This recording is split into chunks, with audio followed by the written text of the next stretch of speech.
This morning I was taking a look at everything, and I decided that I'm going to add something to my list of things that. Okay, so I got this. Right, I'm looking to buy myself more land. Right, I got my cattle right now. I got this business that I'm running right now. I'm looking to expand my business. I got all of these things that I'm looking to do this year, right? And so I figured I'm gonna take a look at it, and I've decided that okay, so this is what I'm gonna do this year. I've added something to the to get done list. So these 33 animals, right? I've been talking about. I've been saying that the plan right now is to sell about 8 animals a month, and I anticipate that I'll be selling these animals starting about March. And so for me to sell 32 animals, for me to sell 33 animals, it's going to take me about 4 months to sell all of my animals. And the whole situation right now is that when I sell these 33 animals, I believe that I'll have enough money to buy about 60, 70 animals. And when it's all said and done, maybe I have 55 animals left over. All right. So, and I really, okay, but here's the big idea. All right. Here's what I'm looking at. I would anticipate that when I sell these animals, I have enough money to purchase about 55, 60 animals, or I'll have about 55, 60 animals left over when it's all said and done. And so here's what I'm looking at. I've decided that I'm going to add a little step into the business plan. I'm taking a look at everything, and I've decided that another thing that I want to get done before I buy myself a new piece of land is I want to stabilize my next 30 animals. Right, I call this a stable herd, right? This right here, this is a stabilized herd. When I take a look at it, maybe all of these animals have been vaccinated properly. They're on the right feed, they're all eating, they're not having any health problems, right? I mean, at the end of the day, maybe one of them ends up dying, right? Maybe one. And I'm gonna do everything that I can to make sure that doesn't happen, right? I'm very me and my antibiotics. If I think that an animal, if I even think that an animal is sick, then I will give them a shot of antibiotics. All right, that's how it comes down. That's what it boils down to for me. If I even think that an animal is sick, if they're coughing, if they got their head low, if they're not eating their feed, I immediately give them a shot of antibiotics. I don't even risk it. But right now, my herd is stable. I don't really anticipate any big problems happening with this herd. When I sell these 33 animals, I'll make enough money to buy about 60 animals, 70 animals. And when I have those 60, 70 animals, when it's all said and done, maybe I have 55 animals left over. Or, I have enough money to purchase 55 animals. So I'll have enough money to purchase 60 animals. I'll have about 55 animals, whatever left over. I'll make enough money to purchase 60 animals. And so I'm going to buy 30 animals. That will mean I have 30 animals, and I have 30 animals worth of equity left over. And so, I'm going to effectively stabilize my next 30 animals. When my next 30 animals are stable, I will then go and purchase myself a new piece of land. That's when I want to line it up, because I don't want to be paying for a new piece of land when I don't really need it. And then I can just raise my next 30 animals here, but here's the reason that I want to do that. Because if you take a look at the money that's involved, right? Let's take a look at the money. If I have 60 animals worth of equity, right? Let's say I have 60 grand, and I purchased $30,000 worth of animals. That leaves me with 30,000 cash, and I also have 30 animals. All right, so let's take a look at it in terms of the numbers. Let's take a look at it in terms of the financial reasons why I'm doing this. If I have 30,000 cash and I have 30 animals, I'm taking a look at my herd and I'm saying, I want to go and I want to invest my next 30 grand, and I want to bring in more animals, but I don't want to be in a situation where I put all of my money into these animals and now I'm sitting on a 10-acre field with 120 cattle. Right, because if I have 60 animals worth of equity, and I take a loan for 60 more, that just puts me at zero. And now I have enough money to purchase 120 animals, and I don't want to be sitting on a 10.5-acre field with 120 animals. All right, and so let's take a look at it. I have 33 animals. When I sell these 33 animals, I will make enough money to buy about 60, 65, maybe 70. when it's all said and done, I have about 55 left over. I have about 60 animals worth of equity, whatever, and then I take 30 of that to purchase myself a new set of animals. I still have 30 animals worth of equity left over, just sitting in my bank account as cash. That's when I want to go and purchase myself a new piece of land. And I want to buy myself a good deal. I want to get a good deal. The real estate markets kind of suck right now. The overall U.S. economy is kind of doing okay, right? The broader market, the S&P 500 is trading at like a 30 times multiple or something like that. And I mean, the interest rates are high, but it just is what it is. I mean, the economy in its overall state right now, the economy is pretty okay. All right, it's pretty okay. It's not doing terrible. It's not doing great. It just kind of is what it is, right? And maybe, and so I mean it just is what it is, right? I mean, right? So so what's ultimately going to happen is okay, so when I take a look at my 35 animals right now, when I take a look at 35 animals worth of equity, 35 animals worth of equity appreciate a net positive of about $5,000 a month. All right, if I raise 35 animals and I do my part, I put them on the right medication, I put them on the right type of feed, I grow my grass correctly, etc., etc. Right, if I grow my grass correctly, I raise the right type of animals, I'm budgeting for the animals properly, I have them on the right type of feed, and I'm raising them, to a commercial standard, etc., etc. Right, I have them on the right medication. Then the animals, 35 animals will produce me a net positive of about $5,000 a month. And so for me to bring in another 32 animals, let's say I sell 33 animals and I bring in 32 animals. For me to bring in 32 animals, it'll take me about 4 months. So during that 4 months, when I'm raising the 32 animals, I'll have generated myself about another $20,000.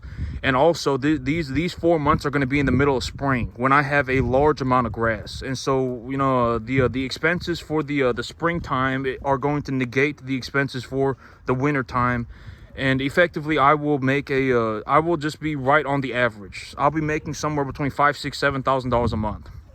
All right, if I took all of my animals and I just said, you know what, screw the business, I just want to sit on money, then maybe I have whatever, 120 grand, right? I could liquidate all of my animals. I could just take all my money out of the business.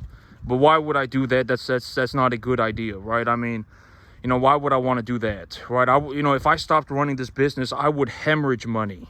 All right, if I stopped running this business, I would lose millions of dollars.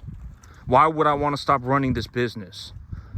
Right? And so, if you think about it, it's like, okay, within about the next 6 months, I believe that I will have somewhere around $75,000 and $100,000 liquid cash. Just complete cash. I don't even need to go to the bank and take a loan. This business, well, okay, but 35, about 35,000 of that is going to be in the herd, right? I mean, I will have, an equitable herd, consider it as a cash equivalent. If I really need the money, then I can just liquidate the animal, and the animals are producing me a net profit on top of everything as well. Within about 7 months, within about 5 months. Within about 5 months, I'll have about maybe about 75,000 cash, liquid, just money, excess money that I'm sitting on. And so when I have that 75,000, right, and I have 35 animals and I have whatever, right, I have the 35 animals that I've been raising, they've gone up in value, right, by about $5,000 a month. Right, if I really needed that money, I could liquidate the animal, and then I'm also sitting on about whatever 25,000 cash. Right, if I really needed the money out of my herd, I could just liquidate the animal. Right, and so I'll be sitting on about 75,000 cash. My business will have produced about $75,000 of net excess income within about the next 6 months, or within about the next 4 or 5 months. And so and that is excuse me. That is when I want to go and buy myself a new piece of land. Because I don't really want to be in a situation where I'm sitting here paying $3,000 a month for a piece of land that I don't really even need for the next 4 months. All right, when I liquidate these animals and I bring in new animals, I can just raise the same 30 animals here, right? I can raise the 30 animals here, and when they're good to go, and I say, okay, my herd is stable, right? I mean, they're just more or less doing okay, right? I mean, I'm not having to, aggressively take care of the animals, right? Putting them on medication, making sure they're eating, checking them every day to see if they're sick. If they're sick, I give them a shot of antibiotics immediately. I don't have to be focused on doing that stuff. My herd is more or less stable, and I can just put them on grass. And when I reach that point with my next 30 animals, and I take a look at my 30 animals and I say, okay, my animals, I have 35 animals, and my animals, when I raise 35 animals on the long-term average, these 35 animals also produce a $5,000 a month net profit. After I pay for everything, I still have $5,000, $6,000, $7,000 left over. If I really need the money, I can just sell the animal. Right? There's no reason for me to sit around with there's no reason for me to sit around with $500,000 worth of cash. It's not going to do anything. Right? So I take a look at it and I say, okay, my animals, they've been going up, they go up by about $5,000 a month. Right? I have them stabilized. I'm not really worried about them getting, I'm not really worried about, having a massive health outbreak. Then I'm going to take these animals over to a new field. I'm going to take a loan for, I have about 60 animals worth of equity. I have about 30,000 cash. My animals are worth about now they're worth about 50, 60 animals worth of equity.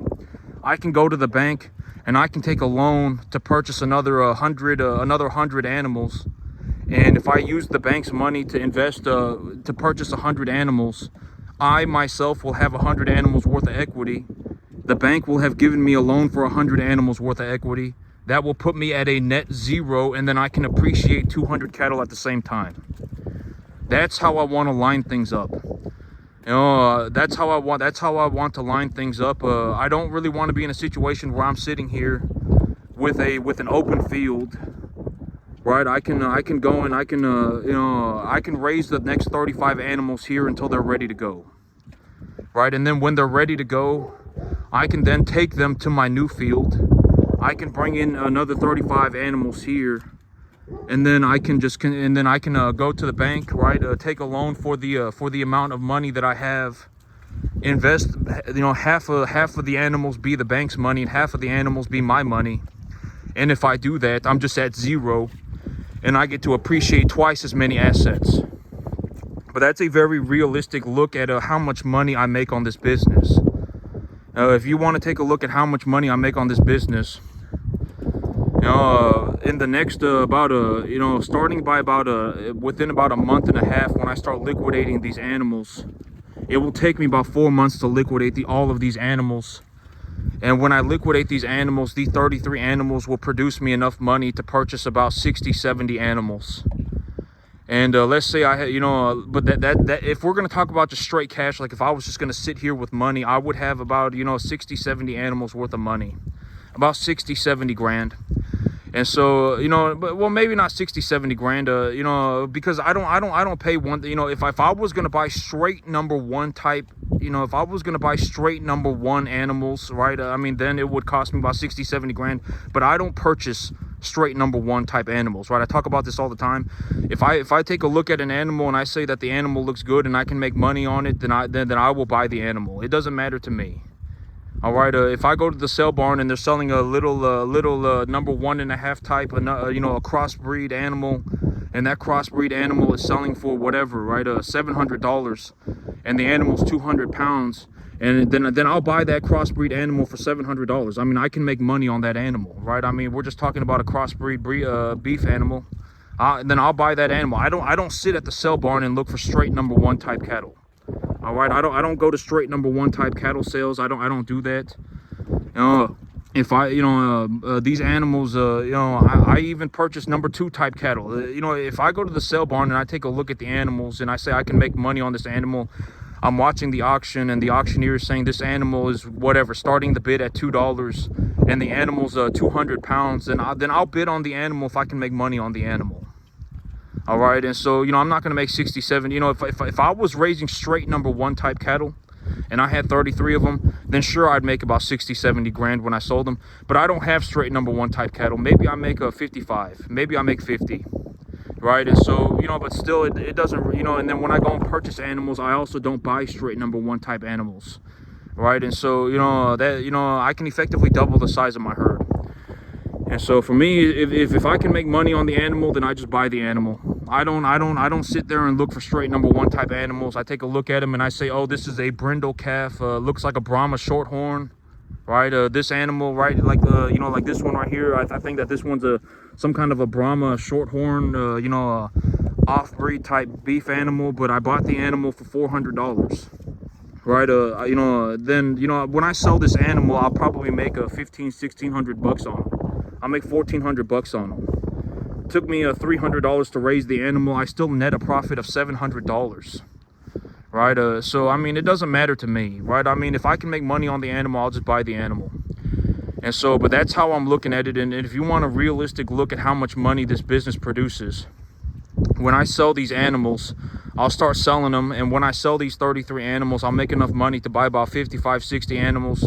Well, 65 animals, and when it's all said and done with those 65 animals, maybe I have enough money left over to buy 55 animals.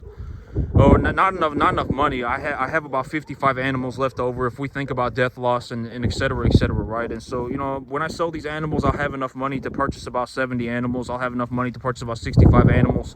And when it's all said and done, maybe I'll make, you know, I'll have enough money to purchase 55 animals.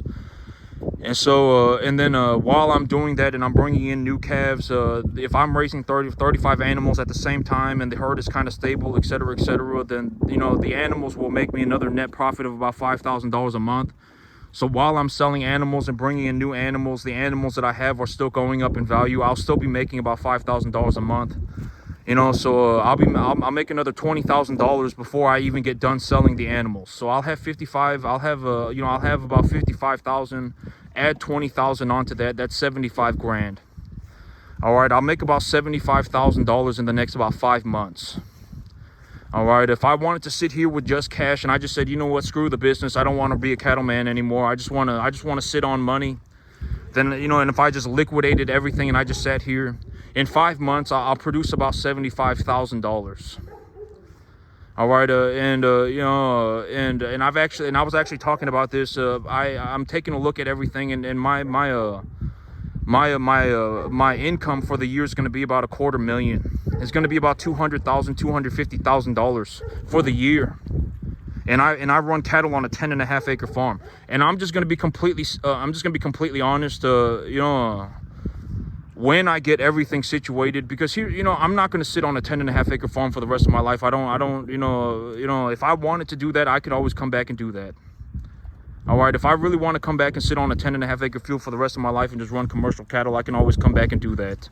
Right? I mean, it's not, you know, there's nothing stopping me. I might as well go for it, right? I mean, you know, I may honestly be one of the most capable cattlemen on the entire planet. If you actually take a look at what I do and you take a look at it in terms of a worldly sense, I mean, to get results like this, like I remember I was actually reading a government level study. They had like 5 PhDs working on this thing. They had, you know, a bunch of, you know, whatever. They had a bunch of interns and people running around taking care of these animals. And their numbers looked almost identical to mine. Almost identical. All right, you know, if you take a look at my results are about borderline as good as a group of PhDs working together. And almost always, you know, but me, the thing is that like, I'm not like a veterinarian level cattle medication individual, right? Like me, I'm not like as good as my veterinarian at cattle medication. But I understand enough about cattle medication to where, you know, I can you know, utilize them effectively to a relatively to a degree that it's actually relatively important. Right? Like I understand antibiotics. I understand the different type of vaccinations. right? When it comes to animal feed, I'm not like mixing in ionophores with grains, and I'm not putting on 3.7 pounds a day per animal, feeding them 2.3% of their body weight a day. But I understand that if I feed my animal about 3% of their body weight a day, and I put on about 3 pounds a day, then I don't really have to even worry about an ionophore. My animals are not really going to have digestive problems. Like, I understand to that degree. I understand animal medication. I understand animal feed. And if there's one thing that I'm like, I probably, I would probably, wreck the crap out of everybody. If it came down to it, it would be growing grass. Growing grass is why I make such a massive amount of money. Because when I actually, and I've actually, talked about this, like if you actually want to get an understanding of growing a crop or growing grass properly, I talk about growing grass all the time, and the reason why it's so good to grow grass is because if you grow grass, you don't even have to worry about like the quality of the kernel or anything. In the area of the world that I'm in, we grow grass maybe 8-9 months out of the year, every single year, and I don't even have any irrigation water. Right, the natural weather conditions grow grass, and when the natural weather conditions grow grass, I'm actually able to effectively feed about 3.5 animals per acre, no problem. I give them a little bit of a supplement feed when the weather turns on me, but it doesn't matter. I still make a boatload of money, right? And so 8-9 months out of the year I can grow grass, right? And when I grow grass, I grow grass to such a degree that I can effectively run about 3.5 cattle per acre, and it's no problem. It's no problem. The animals condition properly. They have plenty to eat, and I understand cattle feed to such a degree, to at least a little bit of to enough of a degree, not such a degree, enough of a degree that it's like if I take a look at my animals and I think that this animal needs to eat a little bit more, then I'll give them the right type of feed, right? I'll condition them properly. In terms of conditioning, it's very important, right? In terms of conditioning, why is it so important to condition your animals properly? Because the commercial market wants a certain amount of fat on the animal. Right, I talk about this all the time. Do you want to eat a super lean piece of steak? Do you want to bite into a steak and have it be like, oh, this steak is like a piece of rubber? No, you don't. Right? You want to have a certain amount of fat on the animal. There are different ways to determine how much fat is on your animal. Right? You can there are different ways to do it. Right? But you need to make sure that the animal has a certain amount of conditioning. And if you want top dollar for your animal, you have to understand that your animal needs to be at a certain conditioning, right? If you want to reach that certain amount of conditioning, how do you do it? Your animal needs to put on a certain amount of weight every single day, right? And you really want to keep them over 2.5 pounds a day by the time, and then when they get to about, if you keep them at 2.5-3 pounds a day, and then you get them to about 16 months old, when that animal is 16 months old, they'll stop getting taller, they'll stop getting wider, and then you can make them fat, right? They're not going to grow so quickly, right? And then, most of these animals are harvested at about 2 years old, harvested at about 1.5 years, 2 years old. So, during that last 8 months, they're really fattened up. During that last 4, 5, 6, 7, 8 months, they're really fattened up. And so, that's the idea of the commercial beef market. And if you take a look at my farm, over the next about 5 months, 6 months, this farm will make me about $75,000. All right, I'll be sitting here with about 20,000 net positive cash. I'll have about 35 animals, and my animals will be going up by about $5,000 a month. And so, and if you actually take a look at it, I mean, and I've already said that, well, I mean, I've talked about this, the 3 different types of businesses, right? The 3 different types of businesses. You have businesses that are failing, right? Which is a majority of businesses. If you actually take a look at it for what it is, if we just took a look at it in terms of hard information, most businesses fail. I think the statistic is that 80% of businesses fail in the first 5 years. All right, and then you have maybe 19% of people who are just kind of doing okay. They're just kind of doing okay, but also, This is also why it's so important to take a look at the person who's running the business, right? I talk about this like if you want to take a, and I just spoke about this in terms of my perspective, but it's kind of interesting because Warren Buffett kind of does the same thing too, more or less does the same thing. He takes a hard look at the management. And even before I knew that, I was saying that you have to take a look at the owner, right? You have to take a look at the person who's running the thing, because they are going to have the most influence on which direction the business goes. All right. And so, but the three types of businesses, right? You have the businesses that are failing, which are a majority. You have the businesses that are kind of doing okay, and the owner just kind of wants to keep the business doing okay. They're not looking to grow the business. They just kind of want to keep it going okay. And then you have the very, very, very small percentage of people who are looking to actively grow their business on a very large scale. And that person, when you take a look at him, granted that they're not some delusional moron, I've already said that even when you take a look at somebody like me, right, there may be 20,000 of us in the entire country.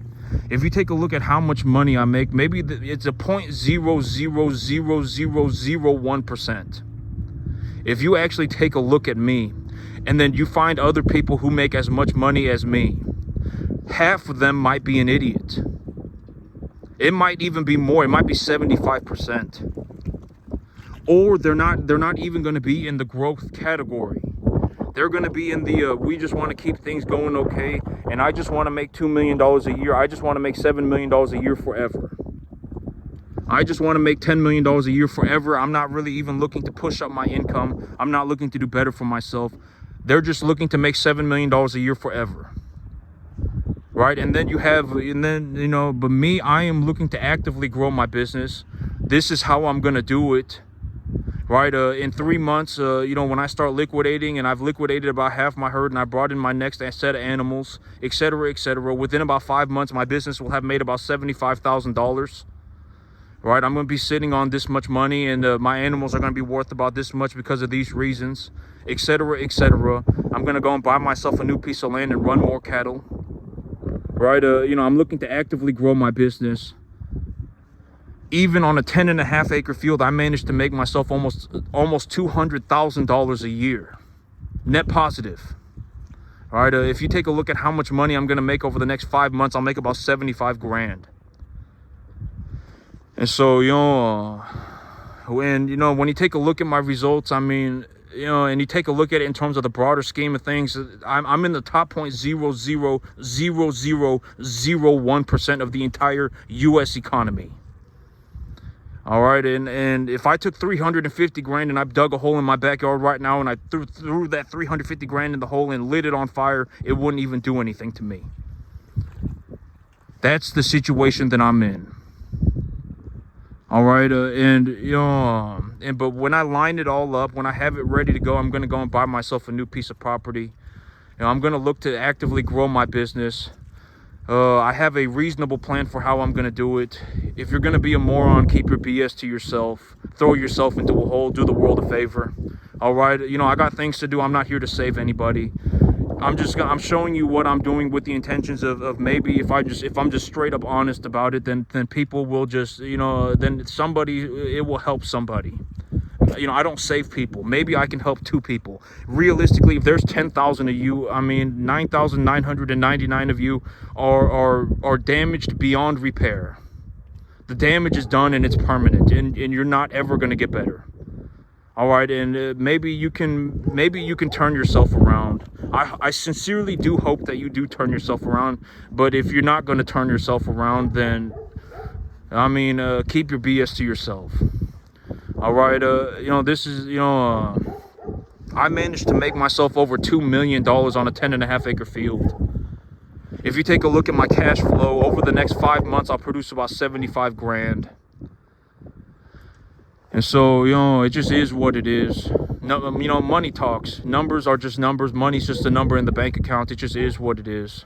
All right. I mean, I don't ask for opinions from anybody. I'm not selling you anything. I'm not maliciously leading you the wrong direction. I'm just giving you honest information. I'm telling you my numbers. I'm telling you exactly what's going on. This is what I see happening. This is what I'm going to do with the money, and this is how I'm going to do it, etc., etc. And I'm not like telling you one thing and then just going the complete opposite way. Like, I'm not going to sell these 33 animals and then just end up losing money, right? I mean, when I sell these 33 animals, I reasonably anticipate that I will have enough money to purchase about 65 animals. When it's all said and done, maybe I have 55 left. All right, that's what I reasonably anticipate. When I have 55 animals worth of equity and I need to start rebuying my herd, I can put about another 35 animals on this field with no problem, because the 35 animals that I just sold are gone. When I raise 35 animals at a time, I make about a net profit of about $5,000, $6,000, $7,000 a month. I just say $5,000 to keep it at a conservative estimate.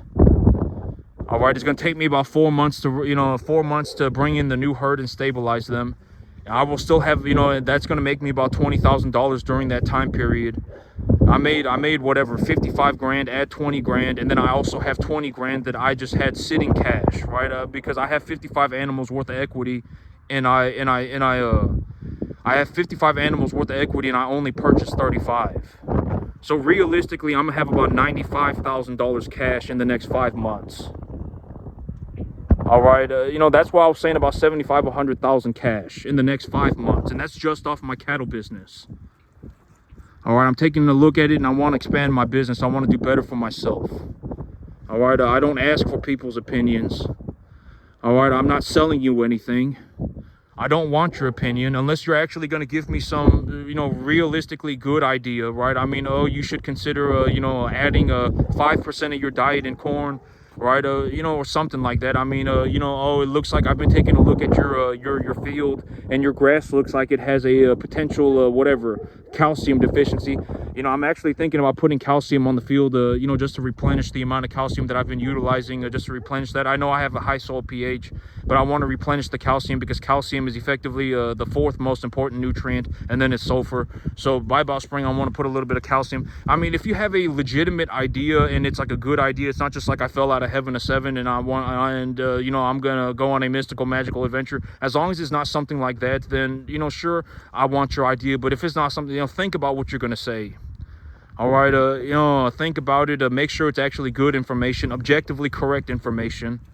Right, you've actually taken a look at it and you've considered it for what it is, and you have reasonably deduced that it is a good idea.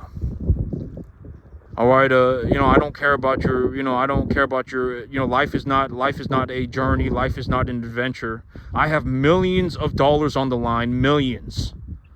All right, it's different. If I go bankrupt, then I'm effectively done forever. All right, so I mean, it just is what it is, and I know that might not be politically correct, but let's just take a look at it for what it is. I have millions of dollars on the line. I'm looking to generate myself about another $7 million. If you have a reasonable idea, it's like, you can actually make $70 million. You don't have to worry about making $7 million if you just do this. Right? I found this piece of property, and it's in probate. The owner actually ended up dying while they tried to sell it. They were old and they were trying to sell their farm, and they ended up dying. And the property's in probate, and I want to show you the deal. It's a $3 million deal, but I think you can get a good deal on it. Then sure, I will give you your 3% commission. You can have your 210 grand. I don't care about 210 grand. I can make 210 grand cash in 1 year. All right, if I went to the bank and I said, I really need 350 grand, I think I can get myself a good $3 million deal, the bank will just give me 350 grand. I can put it in a hole and light it on fire, and it wouldn't even faze me. All right, so, if you have a legitimately good idea, then sure, I want it. If you want to present a deal to me, make sure you think about your deal, etc., etc. All right, I have millions of dollars on the line. This is not some joke. All right, and so that's it for me today, YouTube. Y'all have a good one.